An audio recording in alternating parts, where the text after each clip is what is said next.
Yes, it's a self-contained wedding episode. Yes, it's a self-contained wedding episode, and if you think... Shut the fuck up! Do you understand what self-contained is? Do you know the definition of the words that you have written in regards to the topic that you are describing? Has your editor or anyone in your gyno-centralized writing team actually proofread the script to ensure that there is some type of narrative chain connecting the events from episode to episode in some logical manner?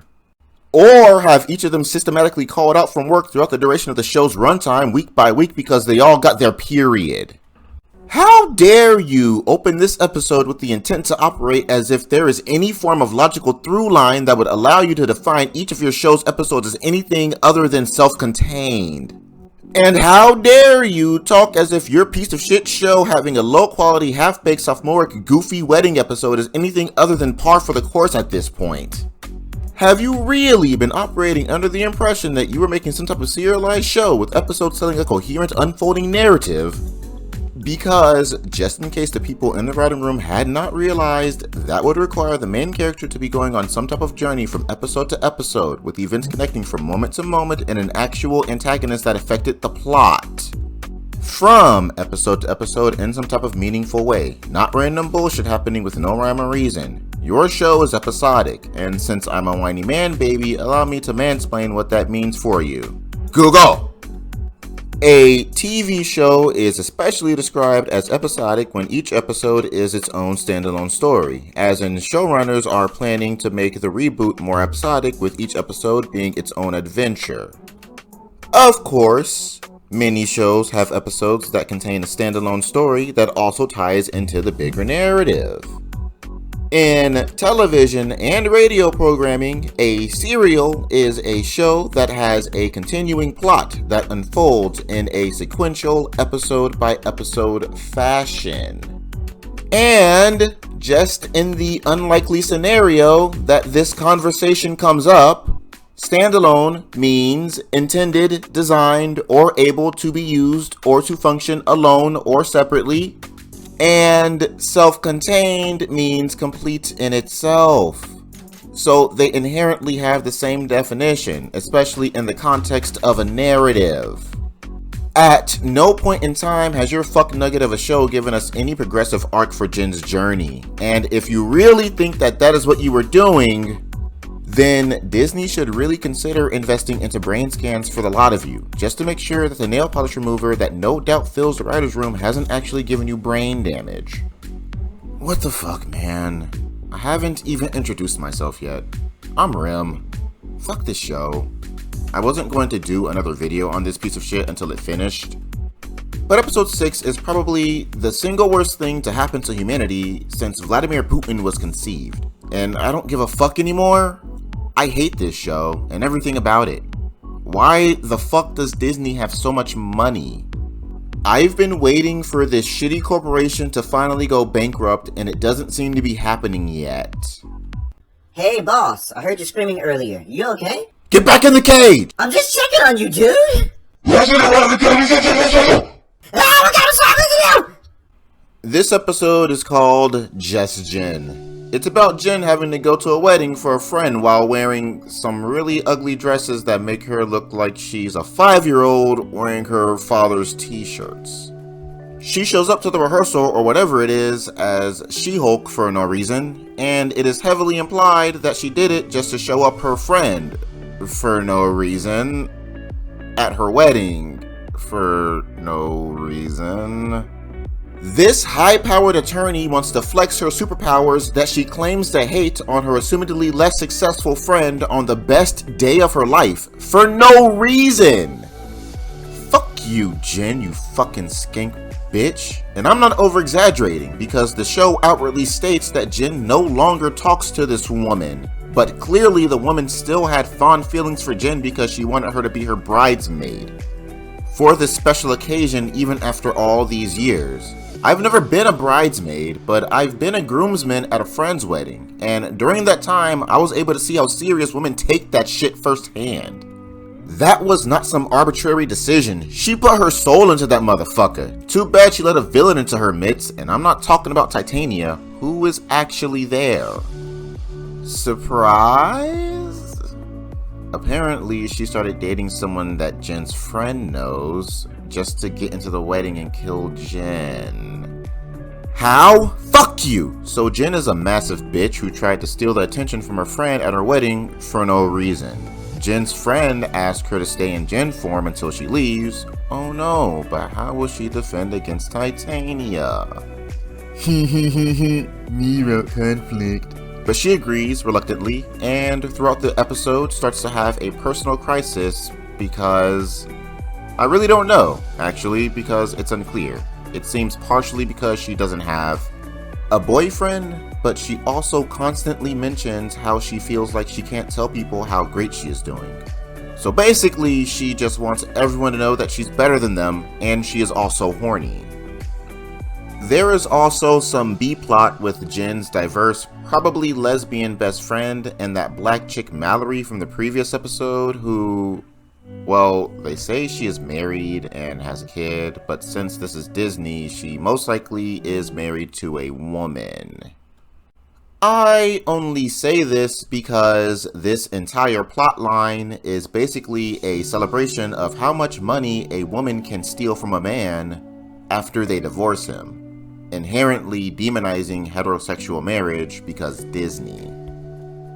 I mean, in Jin's plot, they don't even show the actual groom, or even give him a name. So, of course, because Disney, the show has to knock one side down to prop the other up.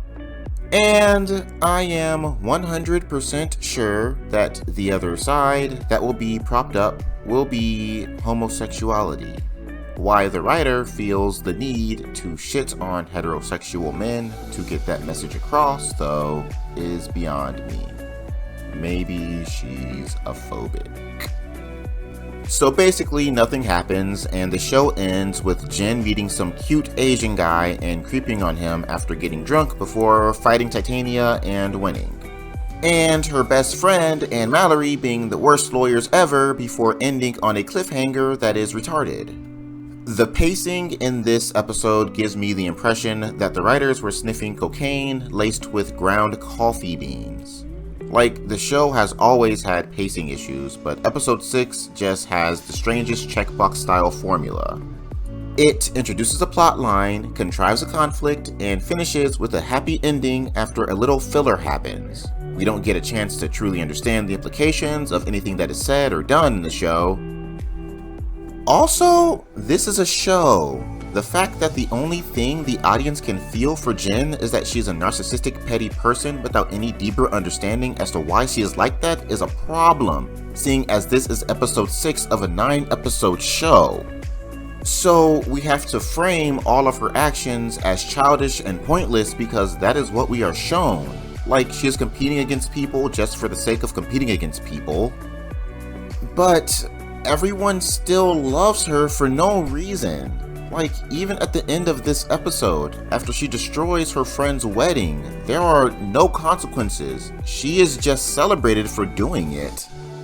Getting what she wanted because all she wanted was people's recognition. She basically says as much in her conversation with Asian Persuasion. I just wanted to come to one wedding and show that I'm actually doing so good. By the way, if this show was not so tone deaf, I feel like this scene would have been great. It just needed a bit of tinkering. The scene is basically Jen getting plastered and bitching that she wanted people to know how great she is, despite being single, but no one cared because people only care about SheHulk. But dude, what brought this on?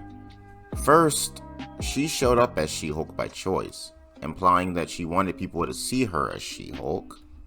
This line of thinking is reinforced by the fact that the only reason she is in Jin form is because she was forced to be by a third party, so it was not her choice. Second, she seems to consider SheHulk a better version of herself in the beginning of this episode, up until just this moment. Not to mention, in every other episode, she hates SheHulk up until this particular episode, with no explanation. And even despite all of the hate that she claims to have for She-Hulk, the show keeps a veil of inconsistency draped over this particular subject because she herself always advertises She-Hulk as the best version of herself. So her complaining in episode 6 about how people only care about She-Hulk is just her whining about something that she herself actively caused. And don't get excited. If that sounds nuanced and interesting to you, it's not. This is stupid. Jen is a rich lawyer surrounded by love, and she has superpowers.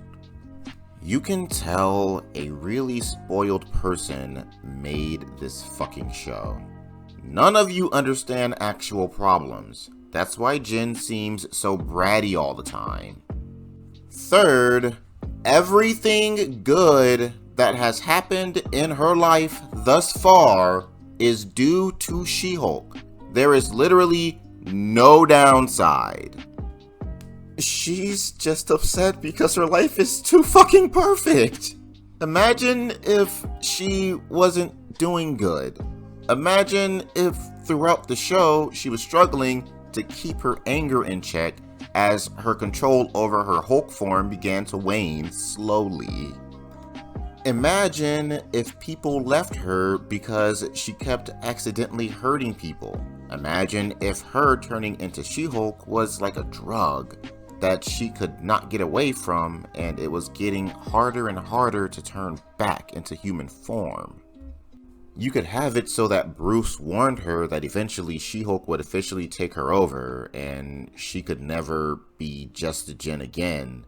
So she tried to stop with all of her might, but the addiction was so strong that it was physically and mentally hurting her. So she had to make the decision to live with this chronic suffering forever, or become She-Hulk and possibly never be able to be just a regular human being again. And when she says, "I'm so good," we can hear and see the truth hidden behind the lie in her eyes and her voice. I think objectively that would be better than the literal nothing that we got in this current attempt at characterization. And you could still make this a comedy, like for all the episodes leading up to this moment, or the moment where she had to make the final decision near the end of the season, could be straight comedy, and the darker and more gripping moments could be the climaxes when the tone has to change at the end to make it more intense. I am not explaining it the best right now, but to give some examples, shows like Rick and Morty, BoJack Horseman, they do stuff like that where it's comedy and goofy and funny, but you get more personal and character-driven moments like interspliced throughout. And to negate the argument that this is supposed to be like a sitcom, you can look at shows like King of the Hill and Friends. They have those more personal, grounded, serious moments. We do also get something else that is interesting, where Jen could not turn into her Hulk form, and for a second I was like, wow, so she can't turn into She-Hulk while she's drunk. How will this affect the plot going forward? Will she be forced to go on a personal journey of self-discovery? But nope! That literally goes nowhere! This show is soulless. I feel like the people that write for Disney have no idea how to project human morality, perspective, and just the human condition into their stories. Humans are complex and nuanced things, and we like to see that projected in the art that we enjoy. But all I get from Disney shows and movies so far are just third grader styled, "this is good and this is bad" preaching in my ear. There is no build up to any specific decision motivated by any personal experience or personality changes or traits aside from "I want it." Which is what makes each of the central characters seem exactly the same. Smug, selfish bitches. Now, Let's look at Jen and her friend's obsession with Mallory. Where did this come from?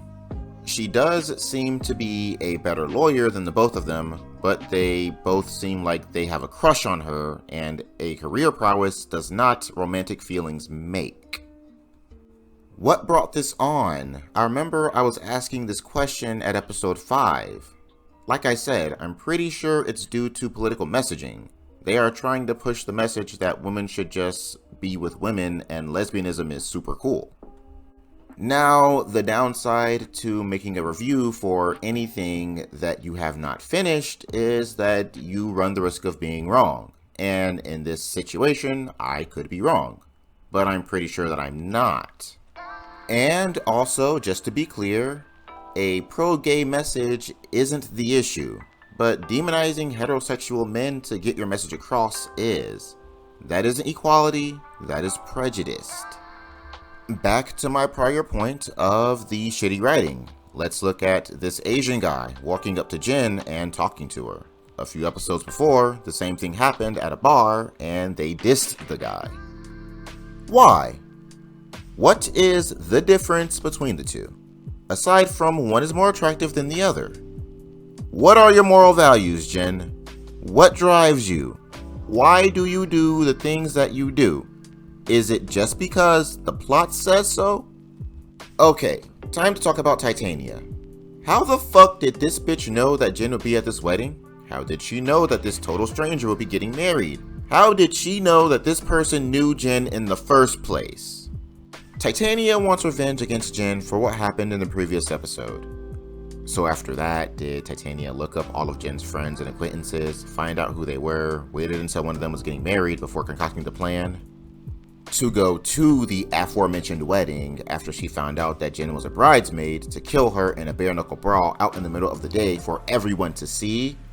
I have questions.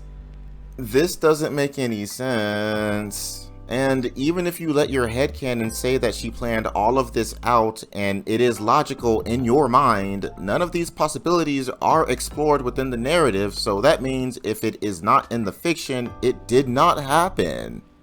Meaning Titania just knew that Jen would be there and started dating a groomsman for the sole purpose of getting invited so that she could kill Jen because fuck it, she saw the script. By the way, during the fight, Titania fell on the floor and her teeth broke to pieces. Now, before this, she got hit with a haymaker by Jen, who we know is physically able to tremble a mountain with one blow from her fist. How the fuck did that not break Titania's face, but slipping on an ice cube and hitting the floor did? Fuck you! Random thought. There is this one part in the conversation with Jen where Crouching Tiger Hidden Big Dick says, "So you're a romantic?" And then Jen answers, Oh, I don't actually hate love. Oh. I just wanted to come to one wedding and show that I was actually doing pretty good. and I'm like, that didn't answer his question. What the fuck? Like, who wrote this dialogue? Once again, where the fuck are your editors? So, I have another prediction. This super mega hottie is probably the one who is trying to get Jen's blood. Why do I think that? First, because he's a man who seems like a good guy. And we can't have that. That would also give Titania showing up some form of substance. Because we could say he told her about the wedding, hoping she could take her down. Of course, that is still stupid in the context of the narrative, for a myriad of reasons that could spawn their own video. And all of those reasons would be better than what we got so far. Anyway, I'm done with this. Hopefully, I can make it through the rest of this season without feeling the urge to make another video. October is coming up, and I got some projects I want to finish. Not to mention, Andor is out, and dude, I am actually loving it. So I'm gonna want to talk about that eventually. Anyway, this is Rim, and please subscribe to my channel. Make this worth it for me. I I'm begging you. Boss, you sure you're okay? Shut up! Bye-bye. By the way, the She-Hulk animated sexy walk when she gets out the car for the rehearsal dinner? Dude, this looks so awkward. What were they thinking? Look at this one. This is also a CGI woman walking. The motions are more fluid, the hips are swaying, the body motions are done in a way that portrays a more alluring aura given off by the character on the screen.